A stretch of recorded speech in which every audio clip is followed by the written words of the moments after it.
In this video, I'm going to show you how to add vertical lines to your designs in Squarespace.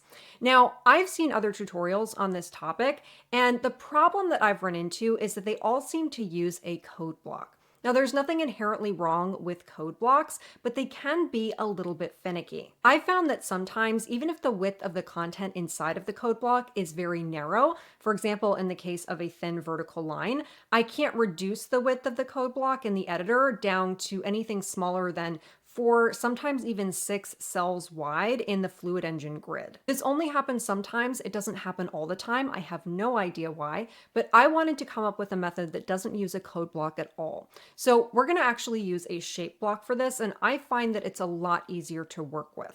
I'm demonstrating on the Sparhawk template, which is linked in the video description. And what we're going to do is open up the CSS panel. So I'm going to press / on my keyboard, search for CSS, click to open up the custom CSS panel. And in the video description, you'll find a link to a blog post. There is some CSS code in that blog post that you can copy and paste into your code editor here. And what this code does is it turns the keystone shape into a vertical line. I'll show you what the keystone shape looks like. Almost no one uses it, so I figured this is a pretty safe choice for this. We're going to add a shape block, and we're going to double click on it, select the keystone shape, which is this shape right here. And you can see that instead of the keystone shape, that's going to create a vertical line with the code that we just added. It makes it so much easier to add vertical lines. And we can simply get rid of this old code block vertical line here. We can add this in, adjust things so they look just right. We're going to move this down a little bit. Move this down, give this some breathing room, and you can see what that looks like.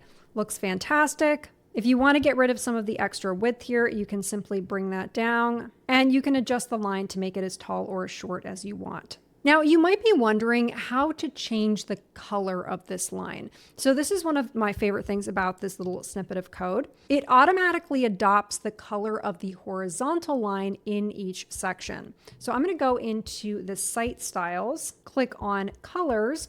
You can see that this is the lightest one theme, so I'm going to click on that.